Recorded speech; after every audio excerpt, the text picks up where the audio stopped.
Assalamualaikum warahmatullahi wabarakatuh. Halo guys, kembali lagi bersama saya Bobina dan kita akan kali ini kan ngomentari Nona Noni ya yang ngomen di kolom komentar video saya. Dia mengatakan Luis Prasetyo itu sekolah teologi, bukan asumsi dan ngawur. Ini saya ingin sampaikan ya.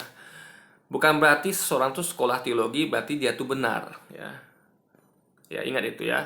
Suatu tuh bukan berarti jadi apa namanya guys ya. Sekolah teologi itu kan berdasarkan daripada dogma. Jadi yang dipelajari itu adalah dogma. Dan mereka dituntut untuk mempercaya dogma begitu saja. Jadi kan sudah ada diktean itu, sudah ada kurikulumnya. Yaitu berupa dogma yang dirumuskan pendeta, dirumuskan oleh gereja, kan itu. Jadi sekolah teologi itu mempelajari dogma gereja. Dan Anda tidak dikasih kesempatan untuk apa ya, untuk mengkajinya lagi gitu loh. Kan banyak pertanyaan tuh. Ketika bertanya kan kebanyakan jawabannya adalah udah imani saja gitu kan. Jadi dogma itu disuruh imani saja gitu. Beda dengan ketika kita ada kuliah ya. Dia Anda bedakan ya, misalnya kayak sekolah teologi dengan di perkuliahan ya. Itu ada tanggung jawab di perkuliahan itu, dan mahasiswa itu memang dijawab dengan puas. Jadi jawaban mahasiswa tuh melakukan jawaban tuh dengan kepuasan maksimal. Kenapa? Karena memang guru itu nggak ada di perkuliahan tuh kalimat imani saja tuh nggak ada guys. Jadi semua pertanyaan murid tuh ya, siswa tuh akan jawab sampai sepuas-puasnya gitu. Nah itu yang terjadi di perkuliahan di universitas, tapi tidak terjadi di sekolah teologi. Jadi kayak makanya Luis itu pernah mengatakan bahwa untuk memahami Trinitas itu kita harus tidak boleh menggunakan akal. Nah, itu kan imani saja artinya. Nah, itulah bedanya sekolah teologi dengan sekolah-sekolah kayak di universitas atau di dia sekolah umum lah. Itu kan murid diberi kesempatan untuk bertanya dan guru akan menjawab sehingga murid puas jawab dengan jawaban itu. Jadi tidak ada guru tuh mengatakan, "Ah, udah kamu percaya aja," kan nggak ada gitu. Pasti akan dijawab rumus-rumusnya, di mana datangnya gitu kan, sampai detail dan lengkap. Jadi nggak ada ceritanya guru tuh mengatakan, "Udah kamu percaya aja," kan nggak ada gitu. Nah, itu hanya terjadi di sekolah teologi. Nah, jadi jangan mentah-mentah mengatakan, "Oh, Louis itu sekolah teologi berarti dia benar." Nggak begitu logikanya. Ya kan? Jadi tiap sekolah itu ya, contoh sederhana kayak sekolah apa ya? Eh misalnya kayak sekolah, nah contoh di agama lain juga begitu, ada sekolah kan, kayak di Buddha tuh ada sekolah di Solin namanya. Di Solin tuh sekolah tradisional ya, namanya Solin gitu kan. Itu kan murid-murid tuh diajar tentang agama Buddha ya di Solin itu. Atau di apa namanya, ya intinya adalah ada sekolah-sekolah yang juga dibuat oleh agama-agama lain. Bahkan orang ateis pun buat sekolah. Anda ingat ya sekolah sekolah yang diajar oleh siapa namanya, Charles Darwin ya, yang merumuskan konsep dari evolusi. Di evolusi Darwin ya salah ya. Jadi katanya manusia itu berasal dari monyet, dari kera. Itu sekolah ada itu ada sekolahnya juga guys. Jadi bukan berarti setiap sekolah tuh berarti benar, nggak mesti gitu.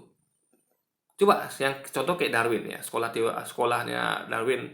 Darwin itu tentu dia punya murid, ya kan? Tentu dia kita bisa istilahkan sekolah kecil-kecilan ya, sekolah yang ya mungkin sekolah nggak formal, atau mungkin saya nggak tahu juga apakah Darwin dulu bikin sekolah atau gimana, saya nggak tahu ya. Charles Darwin ya, yang merumuskan teori evolusi Darwin dia itu kan. Jadi ada sedikit anekdot gitu kan. Jadi ada, saya nggak tahu ini kisah nyata apa tidak. Jadi waktu itu ada dua orang kelompok yang meyakini bahwa satu kelompok meyakini bahwa Charles Darwin itu benar teori evolusinya, bahwa nenek moyang manusia berasal dari kera. Yang satu lagi nggak merasa itu salah gitu. Nah, lalu ada penengah atau semacamnya kayak yang apa ya, yang menengahi kedua kelompok ini. Dan mereka mengatakan gini, dia mengatakan begini ya, coba siapa yang yakin nenek moyangnya adalah kera atau monyet, silakan berdiri sisi kiri. Nggak ada yang mau guys, semuanya nggak ada yang mau. Yang mereka ketika mereka dikatakan bahwa nenek moyangnya dari memang kera atau monyet, silakan berdiri di sebelah kiri, mereka nggak mau. Itu artinya secara nggak sadar mereka meyakini bahwa nenek moyangku bukan kera gitu loh, bukan monyet, tapi mereka percaya dengan teori evolusi Darwin. Kan di situ kacau guys. Nah, jadi saya katakan ya, bukan mentang-mentang sekolah teologi lalu pasti benar, bukan gitu. Nah, di situ letak kesalahan berpikir mereka ini gitu. Oh, berarti sekolah teologi pasti benar gitu ya. Itu masalahnya, guys. Sama kayak orang berkata, oh sekolah di di apa sekolah agama Buddha di Shaolin itu benar, pasti benar. Sekolahnya yang diajarkan oleh Darwin itu pasti benar, kan nggak begitu logikanya. Atau sekolah-sekolah lain yang mana tentang ya adalah yang ngajarkan yang salah gitu kan. Nah, itu pasti nggak bisa dibenarkan itu, guys. Jadi bukan itu patokan kebenaran, bukan dia apakah sekolah teologi atau sekolah di Shaolin atau sekolah di apa teologi Darwin segala macam apa sekolah apa namanya evolusi Darwin, bukan itu, guys, patokannya. Yesus berbicara, bersabda, disaksikan muridnya dan ditulis oleh muridnya dan disaksikan oleh yang telah diajar. Jadi gini ya, faktanya manuskrip ditemukan tertua itu adalah diperkirakan ya, ini diperkirakan ya, jadi nggak ada serah terima tuh. Jadi ditemukan di salah satu gulungan itu, ditemukan manuskrip itu di Lor Mati, kalau saya nggak salah ya. Itu sekitar berapa, 40 atau 50 tahun setelah Yesus pergi. Nah, itu diperkirakan, bukan ada serah terima. Jadi itu masih diragukan karena kan ditemukan diperkirakan ditulis 50 tahun setelah Yesus pergi. Sekitar itu periodenya. Nah, Anda bayangkan ya, kita saja kejadian kemarin kita sudah lupa. Bisa jadi lupa atau tahun lalu kita bisa lupa. Ini kejadian 50 tahun lalu, baru tulis saat itu. Gimana coba? Yang nulisnya tuh ya, Anda bayangkan, coba lah, anggaplah Yesus tuh ketika mengajar tuh kan umur 30, ya kan? 30. Karena dari umur berapa? 14 ke 30 itu kan dia hilang gitu kan. Tidak ada terdata di Alkitab. Di Markus atau Matius saya lupa ya. Pernah disampaikan oleh siapa? Salah satu tokoh Kristen itu kan. Jadi itu kisahnya terputus umur 14 sampai 30 kalau salah. Jadi anggaplah Yesus waktu itu umur 30 baru mulai mengajar, dan itu dicatat oleh murid-muridnya. Baru mulai dicatat oleh murid-muridnya. Bukan catat ya, mungkin catat, tapi faktanya tidak ada data itu. Yang ditemukan tuh hanya 50 tahun setelah Yesus pergi. Yang manuskrip tertua yang ditemukan ditulisnya 50 tahun setelah Yesus pergi. Jadi tidak ada ditemukan catatan-catatan murid Yesus yang ketika hidup bersama dia, nggak ada, guys. Faktanya itu fakta ya. Nah, jadi apa nih? Jadi anggaplah berarti kita anggap aja, berarti yang kadang kita ngomong fakta ya, yang ditemukan itu 50 tahun setelah Yesus pergi. Artinya yang nulis itu berarti kalau Yesus umur 30, muridnya tuh paling umurnya tuh beda-beda tipis. Jadi ya nggak mungkin umurnya apa, murid Yesus tuh anak kecil, nggak mungkin ya. Paling anggaplah umur masih 20 lah ya. Kita anggapnya umur 20 gitu. Ya kita nggak usah lah seumur Yesus atau lebih tua dari Yesus muridnya, tapi anggapnya umur 20 gitu, guys. Umur anak-anak kuliah gitu kan. Nah, muridnya anggap umur 20. Lalu dia nggak mencatat karena faktanya kan ditemukannya tuh kan ditulis 50 tahun setelah Yesus pergi. Manuskrip tertua. Nah, itu artinya berarti kalau 20 ditambah 50 berarti 70 tahun. Berarti murid Yesus tuh ketika berumur sekitar 70 tahun atau lebih ya, itu baru menuliskan apa yang Yesus ucapkan dan katakan. Nah, itu udah umur 70 tuh, guys, udah usia yang cukup lanjut gitu. Bisa juga lebih kan umurnya kalau kita hitungin tadi. Ya kan, kalau dia seumur dengan Yesus sudah 80 berarti. Apalagi kalau dia lebih tua dari Yesus. Jadi kita anggap aja umur 70 itu sudah cukup tua. Bisa jadi udah mulai pikun gitu. Nah, dan dia menuliskan kejadian 50 tahun lalu. Coba Anda bayangkan ya. Saya saja kejadian kemarin saya mungkin bisa lupa. Atau kejadian setahun lalu saya mungkin bisa lupa. Apalagi ini puluhan tahun lalu gitu. Nah, jadi saya pernah waktu itu bersaksi ya di di kepolisian. Jadi ada kejadian di situ. Kejadian itu baru saja terjadi, guys. Itu saya lupa, guys. Persisnya saya ingat kejadiannya tapi tidak ingat persisnya. Contoh kayak waktu itu kan, aduh, saya ulang lagi ya. Ada kejadian dia penganiayaan gitu kan. Karena ada seorang pelakor yang dianiaya. Nah, itu itu kan nggak boleh terjadi gitu. Meskipun pelakor kan harusnya kan nggak boleh dianiaya. Dalam artian harus dibawa proses hukum gitu kan, bukan dihakimi. Jadi waktu itu saya ditanyakan, itu orangnya pegang gunting tangan kanan atau tangan kiri? Saya lupa, guys. Saya nggak betul orang itu pegang gunting ya. Yang pegang gunting itu saya juga lupa. Itu apakah prianya atau wanitanya yang pegang gunting? Dan di tangan kanan apa tangan kiri? Saya lupa. Lalu ketika dia mijak, itu dia mijak itu ya kan, perempuan ini kan yang pelakunya dipijak gitu.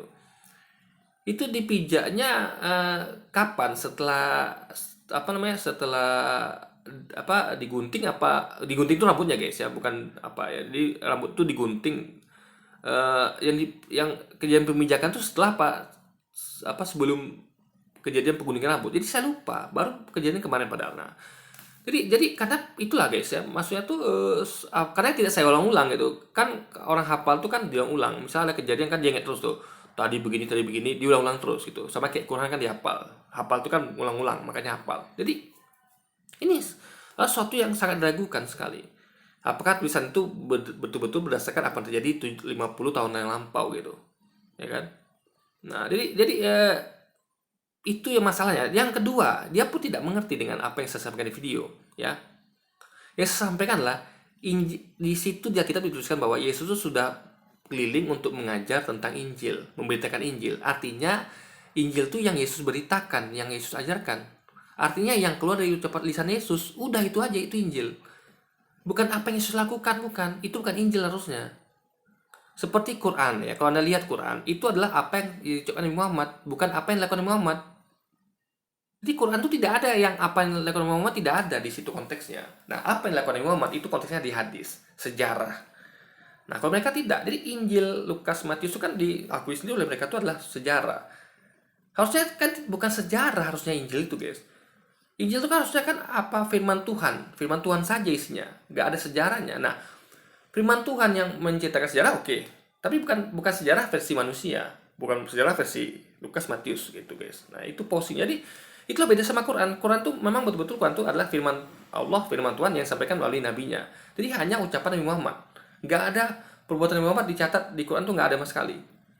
Ya kan kalau perbuatan Nabi Muhammad itu namanya hadis, sejarah gitu. Nah di situ yang mau saya sampaikan sebenarnya poinnya gitu loh. Jadi justru dengan disaksikan muridnya, dari muridnya apa yang Yesus lakukan itu, artinya itu membuktikan bahwa itu harusnya adalah buku sejarah, bukan firman Tuhan. Karena firman Tuhan itu adalah apa yang Yesus ucapkan. Karena dia mengatakan bahwa aku yang telah memberitakan dan mengajarkan Injil kepada kalian. Artinya Injil itu adalah apa yang dia ucapkan, yang diberitakan dan diajarkan dia, bukan apa yang dilakukan dia, guys. Nah, itu poinnya. Oke, jadi mungkin sekian dulu aja video kita kali ini guys. Sampai jumpa lagi di video selanjutnya. Wassalamualaikum warahmatullahi wabarakatuh guys.